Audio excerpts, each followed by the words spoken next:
Ayo, and what is up, gang? Thank you so much for checking out Sledgehammer TV once again this weekend. It is part 2 of your weekend wrestling update, and today we got news on Samoa Joe's injury, another Mae Young Classic star signed by the WWE, and Matt Hardy and Anthem Sports Impact Wrestling coming to terms on an agreement finally. All that and maybe a little bit more right here and right now on the newest, fastest rising podcast in all of YouTube, baby.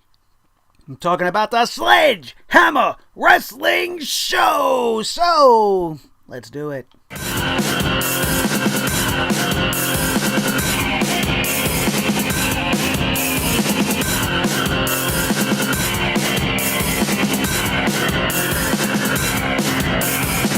Sledgehammer Wrestling Show.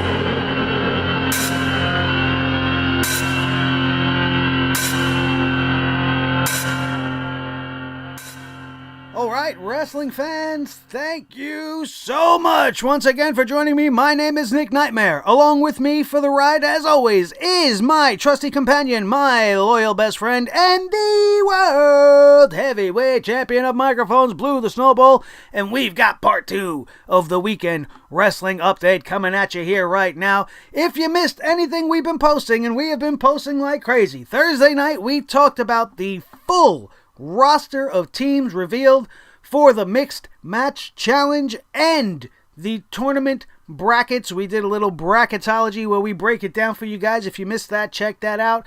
Earlier today, big changes at Impact Wrestling and 3 reasons why you just might want to start watching that show in 2018. That was put up earlier today. Did you miss that one? What's wrong with you? You know how you don't miss these things is you hit that subscribe button right now. Become a part of this show, of this club, and of this family. Hit subscribe.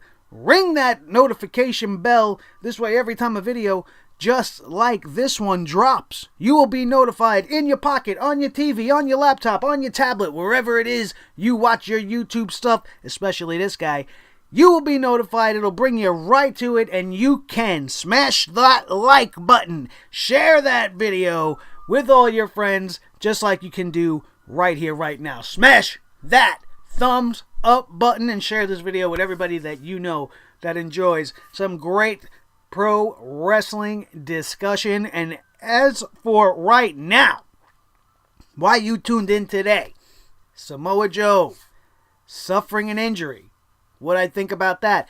A Mae Young Classic superstar signed to the WWE. Nobody's going to be surprised. And Matt Hardy and Anthem Sports coming to a little bit of an agreement on the use of the Broken Universe. So, let's get this shindig started. I want to kick this one off by talking about the Mae Young Classic story. Let's pull up the screen right now. Candice LeRae, baby. Mae Young Classic competitor Candice LeRae has reportedly signed a contract with the WWE and will soon report for duty at the Performance Center in Orlando. Squared Circle Sirens reports Candice LeRae recently passed her medical examinations and will join the next class of official trainees. That's absolutely fantastic news. I love Candice LeRae. She was one of the people that stood out to me in the Mae Young Classic. She's beautiful. She's talented. I was a very, very big fan, and I cannot wait to see what the future brings for Candice LeRae. She is a beast in the ring. She's tiny, but she's powerful, much like Alexa Bliss. She's bigger than Alexa Bliss. Everybody's bigger than Alexa Bliss, but she is of that type, you know? She's strong and sexy, but she's small, and she takes you by surprise, and she's an absolutely gifted wrestler. I cannot wait to see on NXT. She has already been on NXT a couple of times. On August the 28th, though, back in the Mae Young Classic, Candice LeRae defeated Renee Michelle in her first round matchup. On September 4th, she defeated Nicole Savoy in the second round before being eliminated in the quarterfinals by Shayna Baszler, the Queen of Spades, who just recently made her debut on NXT TV herself. She lost to her later on in that very same evening. Candice LeRae, if you did not know, is also married to Johnny Gargano. Johnny Wrestling. Picking up a good score. Good for him. Candice LeRae, like we said, did make her debut in April on NXT, competing in a battle royal to determine the new number one contender for Asuka's Women's Championship at the time. She made a second appearance on the October 26th episode of NXT, participating in another battle royal, which was eventually won by Nikki Cross to determine one of the contenders for the vacant NXT Women's Championship at TakeOver War Games. That battle royal featured quite a few of the Mae Young Classic roster. This is great news. I love when the WWE signs talented people. We also have rumors of Tessa Blanchard coming. We are going to stack the deck with women's talent right now, and Candice LeRae is an absolutely stellar addition to the WWE roster. I can't wait to see it. Candice LeRae versus Ember Moon would be a fantastic matchup. I don't know who the next heir apparent to the NXT Women's Championship is. Most likely Kairi Sane. And Kairi Sane versus Candice LeRae would be fantastic. Would be absolutely fantastic. I see Candice LeRae as that goody-goody girl. You know, she's got that Bayley thing going on. Maybe it would be good to have them pair up. You know, when Candice LeRae finally gets to the main roster, she would fit perfectly with Bayley. I don't know. Maybe I'm just spitballing, but I can't wait. I'm very excited about that news. She is fantastic. You are not going to regret them signing her at all. And just her association with Johnny Gargano alone, she's probably going to be pushed to the moon right off the start, because Johnny Gargano is a fantastic talent. He is probably going to be one of the biggest stars in the WWE. See, I hesitated there only because the logic in my brain knows that WWE screws up everybody from NXT. Almost everybody at some level. So I don't know if they'd probably book Johnny Gargano the way they booking Ty Dillinger. So that's just me being a hopeful person. But I'm looking forward to her involvement in the WWE in a big way.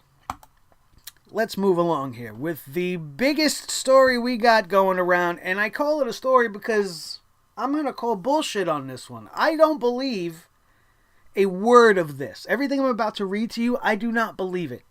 I do not believe it at all. And I will tell you why after we bring you the facts. If you were a moron and voted for Samoa Joe to team up with Bayley, first of all, before we get into the story, if you did that, you're stupid.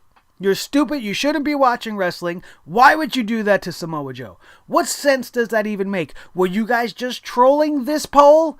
That's what it seems like. Because why in God's name would any self-respecting wrestling fan put Samoa Joe next to Bayley? God. What?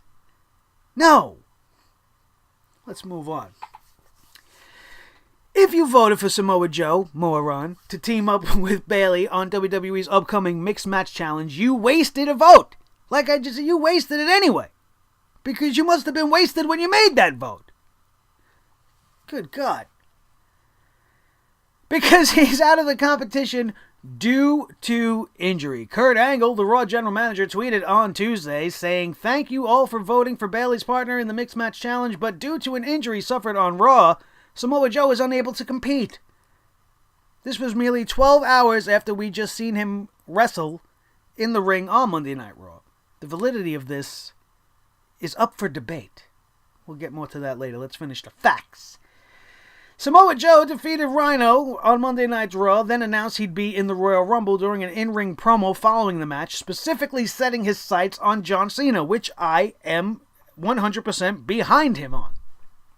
However, WWE.com reported that he felt a pop in his right foot during the match, and now he needs to get it checked out.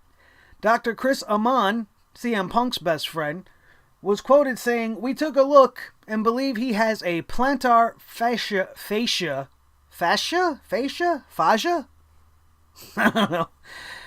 Fascia rupture, which is a thick tissue rupture underneath the foot. We will get him into crutches and an MRI to confirm. The treatment includes a period of immobilization in a boot with crutches and a platelet-rich in plasma injections as my phone rings and some random number is blowing up my phone. Screw these people, man. I hate unknown numbers. Anyway, thanks for ruining the broadcast, jerk.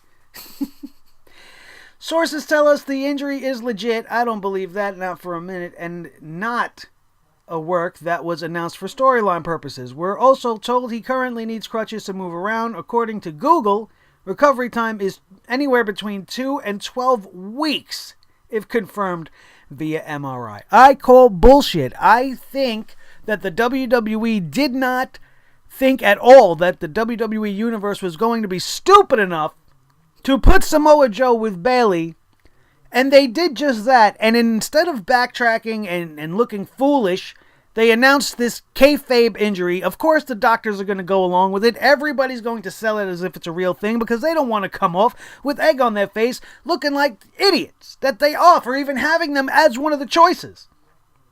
Absolutely stupid. Absolutely ridiculous. The runner-up ended up being Elias, another one that should not have even have been put as a selection. So essentially you're getting the same result. You're getting a bullshit team that doesn't mean anything, that doesn't make sense and doesn't matter. And it's only detrimental to the male superstar involved in this teaming. Elias is way better and is worth way more than 10 Baileys on the roster right now. Samoa Joe essentially is worth 100 Baileys, 100,000 Baileys. You were going to have him standing next to her in this thing? I've covered everything on the Mixed Match Challenge, and this is one teaming that I am absolutely glad did not happen. I am just upset that the ramifications of this supposed injury leaves Elias holding the bill. They should have just put her with Jason Jordan because nobody cares about either of them, and that would have been a team that could have easily been swept away and eliminated with nobody caring. But instead you put Samoa Joe with her. And now we got... He didn't look to me, watching back that match a second time, like he did anything. He walked away from the ring without any sense of a limp. Unless, he's that much of a badass that he struggled his way to the top of the ramp without limping and doing the best he can to get around it. But I don't believe that. I don't believe that for a minute. I believe he was fine. I believe they announced this vote, and then they woke up in the morning and saw that Samoa Joe won the vote and was like, shit, what are we going to do now? All right, well, we'll just say he's got an injury. We'll say it's this stupid little injury that we've never really heard of in pro wrestling before. It has a very, very wide range as far as a return time. It could be as little as 2 weeks, so we don't have to have him off TV that long. We can have him be back by the Rumble, and everything will be fine. So we'll just do this, and he won't be part of the Mixed Match Challenge. So then why did you have him anyway? I do not believe this foot injury thing. If I'm wrong, then, then I'm the asshole in this situation, and I'm trying to call somebody out for lying, and, maybe I'm wrong. It's absolutely possible. I have been wrong before. We have all been wrong. Nobody is perfect, and nobody is always right. But my gut instinct is usually right. Usually. Not always. I'm going to be honest. But I'm bringing the hammer down in this situation, and I'm telling you that Samoa Joe most likely is not hurt. They got backed into this situation, and they screwed him, and they needed to unscrew him. So now, here he sits, off of TV, injured, in the middle of a very decent run. The matchup with Rhino made no sense. This is a guy that was wrestling for the Intercontinental Championship 2 weeks ago, and then last week they want to put him up against Rhino. It made no sense as it was. But in retrospect, it was as good of a match as you were going to get from the WWE creative team on Monday Night Raw, because they don't know what to do with anybody.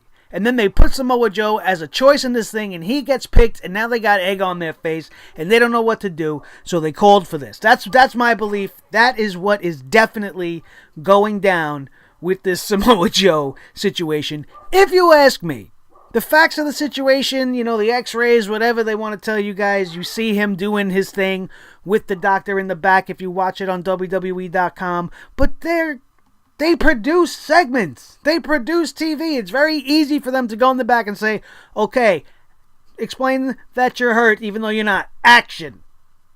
Dr. Rahman, back him up. Take 2. It's very easy. They produce TV. It's what they do. I don't believe it. I think that's what the real story is.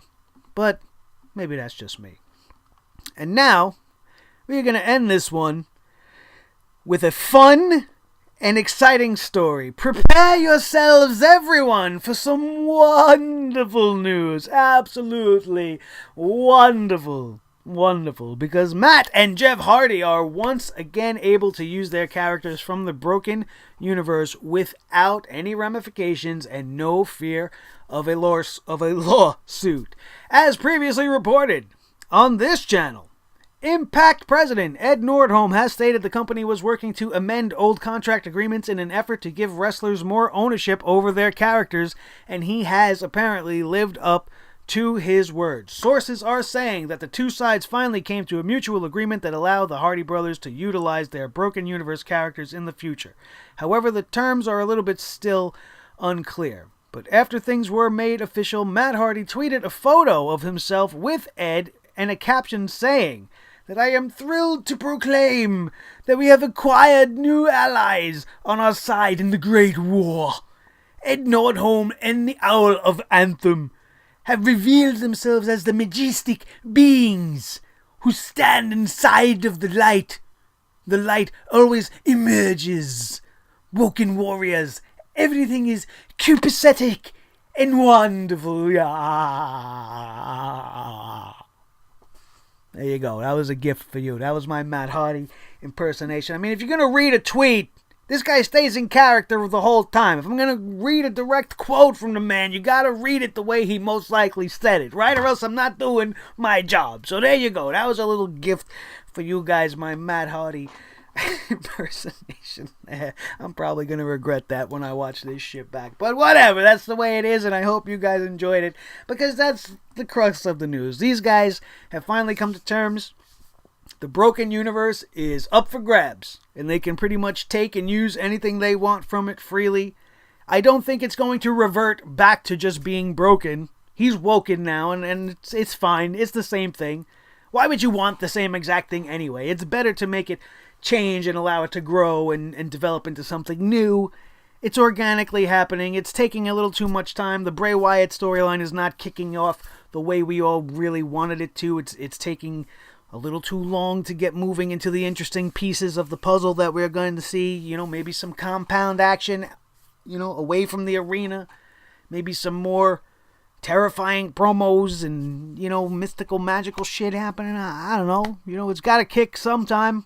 So let's get this shit kicked off, because now Matt Hardy has his full arsenal to use. Maybe we're going to see Vanguard 1.